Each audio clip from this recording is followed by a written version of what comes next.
Well, I'm sure that you'll agree with me that this car is a Instagram magnet. It really is. It's a great showstopper. It really looks very stylish, but there's more to it than just style. Of course, you have doors at the back which open like suicide doors, but how do you open them? Because there's no handle. To open them, you have to, of course, open up the front door first, and there's a bit of a latch here, there's a bit of a handle here. You have to pull it, and it opens up really stylishly. Another thing that you'll notice is the fact that there's no pillar over here. That's because this car is already very sturdy and very safe, because BMW has used a lot of carbon fiber, including carbon fiber over here on the footwells, on the entry point. The sills, the door sills are made of carbon fibers to make this car feel sturdy, safe and secure, and also to help reduce weight, because this car is all about efficiency, and carbon fiber is a lighter material than any other alloy. So what do you think of the looks? I think it looks gorgeous on the outside. Let's jump inside and find out how it is on the interiors as well.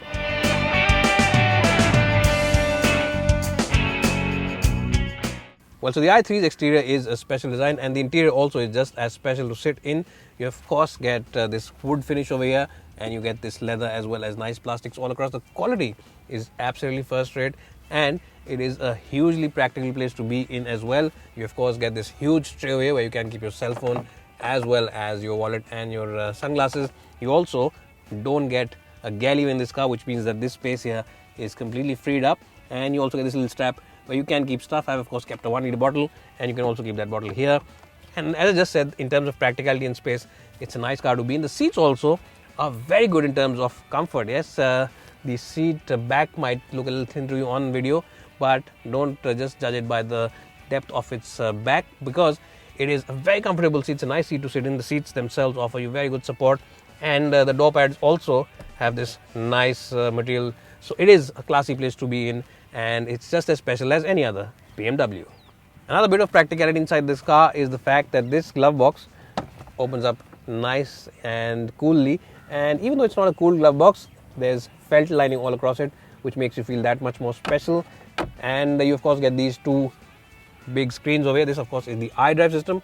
The iDrive system is by far the best system. It's better than Audi's and Mercedes' Star Command system. And of course you get this screen as well, which shows you what the car is up to in terms of speed, in terms of the charge and other paraphernalia inside this car. And of course, if you are driving a BMW, then you should always wear your goggles, which are kept over here, because it is a cool car, and it'll make you feel very cool and very much like a celebrity. Now let's jump in the back seat and find out how good it really is.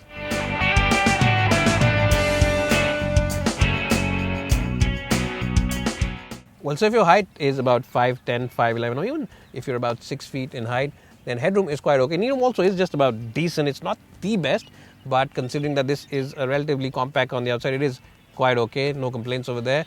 Of course, I adjusted the front seat for my height, and my driving position, my height for reference is 5'10". So if your chauffeur is about 5'10", or about 5'11", or even maybe around 6, then you should be quite okay in these seats. Of course, if you're taller than 6 feet and you have lanky legs, then legroom might be a bit of an issue.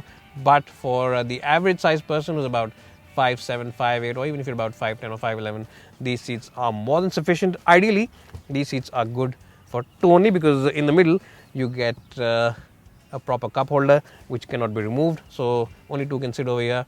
And the good part is that you get your own quarter window at the back, which means that this car doesn't feel claustrophobic in the least. So overall, I'd give it a nice and strong score of 8 out of 10 in the backseat department. In terms of practicality, you get a 260 litre boot, which of course can be extended to over 1100 litres when you drop the back seat down, and it's a nice and deep space as well. There's no loading sill, so you can easily heave in those bags and boxes as well. At the moment, we of course kept the charger for this car over here, and as I just said, it is decent in terms of practicality.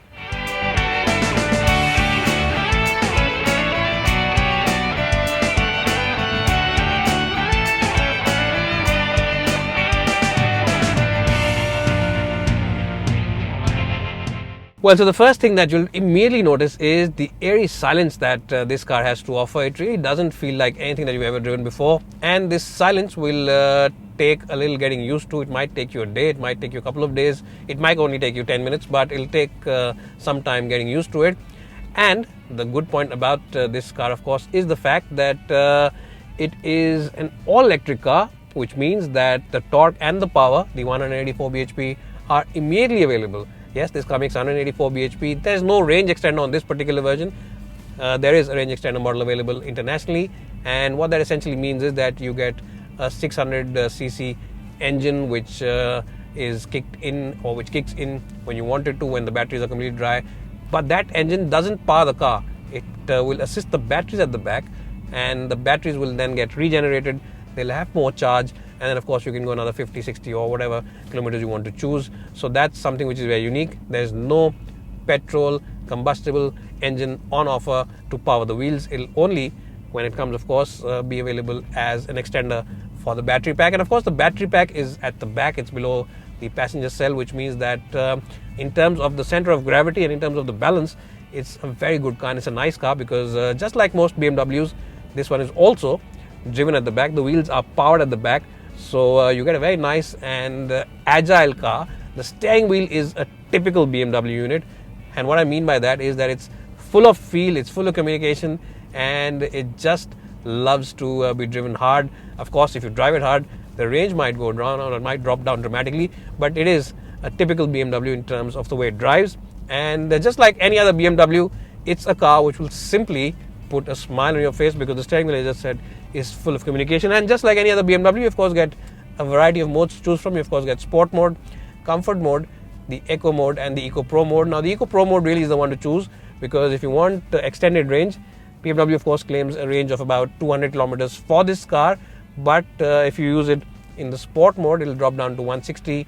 If you choose it in the Comfort mode, it'll come up to about 170 or 175, but the Eco Pro mode really is the one to go for, because that's where you get the maximum range of about 200 kilometers when this car of course is fully charged.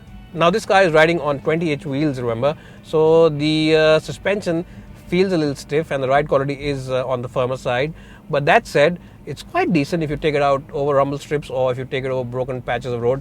It doesn't feel overtly uncomfortable, or it's not an issue in terms of the comfort. It's a nice and comfortable car for your daily usage, and of course it's a good car to take out on the track, as I just said, because the suspension is stiff. But of course it's not a car meant for the track, but even then, if you of course want to take it out there, you can have some fun in it. Because of that instantly available torque, the performance of this car is phenomenal. Now BMW claims a 0 to 100 time of a shade over 6 seconds, which is phenomenal to say the least, because some performance hatchbacks offer you that kind of time. So it is a great car for performance as well.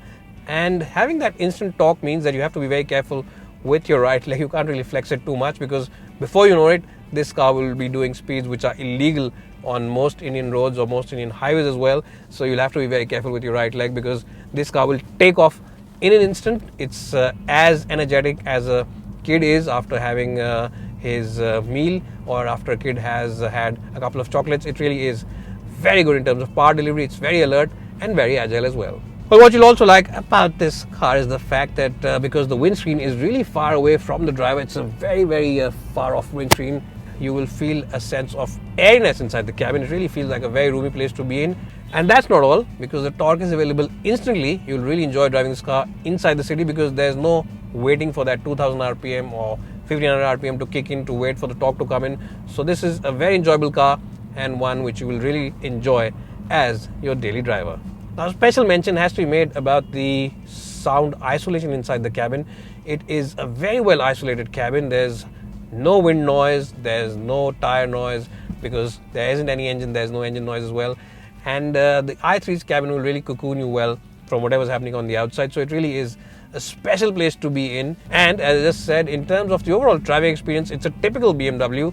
It's fun to handle, it's great to drive, and of course, if you want to make it feel a lot more livelier, you can choose the Sport mode, where everything sharpens up, the steering wheel becomes a lot more sharp, and the drivetrain also becomes a little more aggressive, and this car just feels a little more livelier. But of course, you have to be careful with that, because then the range drops. So for those people who have that little bit of range anxiety, BMW I think should bring in the range extender version, which comes with that petrol motor, which will power the battery pack whenever the range drops and give it a little more juice. So overall, I'd give this car a very strong score of 90 from 100 in terms of the overall driving experience, and I really have enjoyed driving this car today. And I think if you're lucky enough to have this kind of cash lying around, you should also take a look at the i3.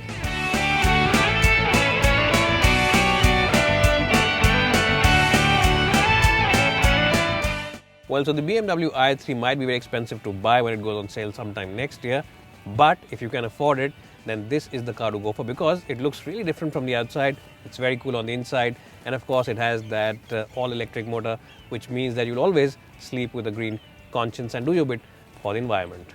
And as I said, it is a very special number. It's bye for now and hope to see you soon.